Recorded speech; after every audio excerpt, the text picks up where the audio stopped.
All right, welcome back. Whitlock and Wiley, joined now by Saints Pro Bowl defensive end Cameron Jordan. Cameron, thank you for being here. Appreciate it. I'm gonna pay you a huge compliment, man. You're like, you remind me a little bit of Reggie White, power and speed. Not quite Reggie White, but power and speed. That's a huge compliment. I take a reference too. I mean, Reggie's too great. That's a legend that you aspire to even have some sort of resemblance to. There it is. Hey, we've just had a huge debate about the 18-game schedule proposal, sitting out, only playing 16, maybe sitting out 2. What's your reaction to the proposal of expanding? I just don't know how it's going to work. You're not going to present 18 games and then tell guys you could possibly not play 2 without guys not wanting to play those. As a competitor, I want to play each and every opportunity that I get a hold of when it means something. You know, if you say you're adding on 2 extra preseason games, that's not going to affect us because there's already a situation where, you know, guys are in and out of rotation for that. But regular season, when it matters towards legacy, where it matters towards stats compilation, you're going to tell me that a guy like, you know, let's call him Calais Campbell, who has 16 opportunities, now you're going to put in somebody else. It's not going to happen. As a competitor, you're going to want every opportunity you get on the field. If you tell me I'm sitting out 2 games, I'm looking at you and telling you you're a lie. Marcellus, that sounds like your point in terms of you'd rather just play 18, all 18. Yes. I'll play all 18 long as it's dollar for dollar, value to value, 18 games, whatever that looks like, compared to my 16-game schedule as is. And I like how you said it, how is this going to work? And I think that's why the NFLPA right now is pausing on their response to this proposal. But if you have a vote in this proposal, would you want them to go to 18, play 18, get paid accordingly, or do you want to stick with the 16 as is? I'd stick with 16 as is. I mean, in terms of comparing stats to stats, putting legends to legends, putting, you know, good starters versus good starters, regular starters versus regular starters, rotation players versus rotation players. It's not even that. It's not about money. It's about about stat-wise. How do you compare other season stats? Now you got Drew going for almost 6,000 yards versus 5,000 yards. Or Ben Roethlisberger throwing for 5,500 yards. You don't want more money? 4,500. Yeah, but this is different. This is 1 year 16 deal. You already got this signed. Right. It's now 1 year 18, just like this for the signature. You went $2 more million, and that, for guys who make 20, 30 million. After taxes, we're talking about 1.1, which is again a game changer. But if you're already making 16, you have enough money. We've met the pro athlete who has enough money. You're good. If the NFL doesn't grow any more revenue, you're good. I was satisfied last contract. I'm here for legacy. This second generation, though. This second generation. Yeah, your dad was an NFL player. Respect. Marcellus came from Compton. His dad wasn't an NFL player. There's a lot of... Do you think most players in the league would agree with you that if we're going to go to 18, I want to play all 18? Absolutely. If you go 18, every competitor is going to say, I want all 18. Yeah. I can't see a 16 versus 18. I mean, now, dollar for dollar, that's all personal, how you live, how you whatever. But at the end of the day, if there's 18 regular season games, I want each and every one. Because you can't tell me, like, these 2 games we're going to take out. But what if those 2 games are... You got a duck for offensive line. You've got a quarterback who doesn't make the right throws, and he sits back there sitting all pretty. You ain't going to tell me that I'm not going to want to get this 3-piece out of him. Yeah. I'm going to go after him, man. I'm going to get, like, when you see a quarterback, sometimes you circle a quarterback, like, I know he makes all the right throws. He takes a little bit longer. I'll take him. Or you get Wally Pitt. A lot of times in the NFL, let's be real, your backup comes out there and shines, and all of a sudden you see him in the rotation. You're like, where'd that come from? It came from the 1 of the 2 games that the NFL all of a sudden said you had to sit there and watch him shine.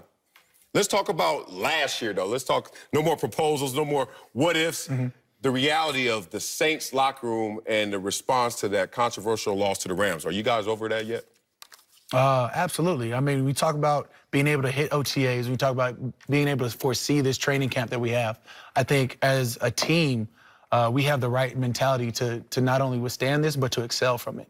You talk about what happened 2 years ago and how we went deep into the playoffs after, you know, going 3 years of a 7-9 season and not making the playoffs.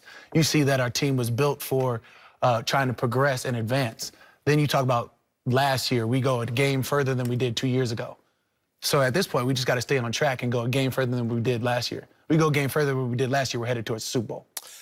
Your team has great leadership with guys like you and Drew Brees there, but I'm a little concerned, and maybe it's a silly concern given your leadership, that y'all are going to be looking in the rearview mirror and still bothered by what happened rather than using that as proper motivation for this year. Add it on to the chip that's already on the shoulder. But that's just it. The 504, we put everything on our backs anyways. You put that chip on your shoulder, you gotta let it roll. You can always say like, hey, you're too hung up on something, but everybody has their own problems. Everybody has their own situation where it's like, hey, you know, if Kansas City didn't get that late hit or whatever, they hit a kick call on Tom Brady, they'd be at a Super Bowl. Whatever it is, everybody has their own problems. But why more noise out of New Orleans than even Kansas City, as you bring up? There was a lot of examples where it was an abrupt ending for a team, but you guys made noise of it. What was the difference? Because as a city, our fans really rally around us. We're not just loud, it's a family.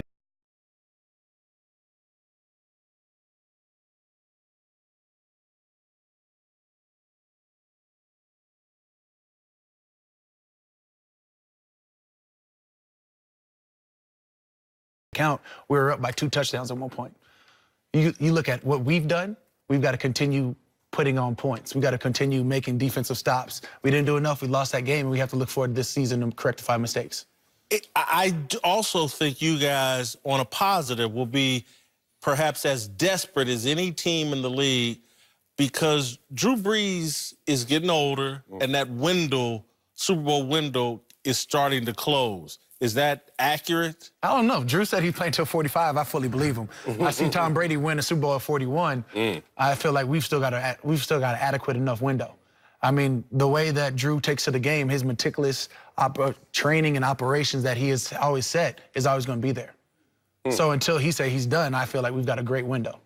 I think that for both, one of the reasons why y'all reacted the way y'all did to that loss is for Drew Brees and Sean Payton. But particularly Drew Brees, I think he is the closest thing to Tom Brady, but he doesn't have the Super Bowls.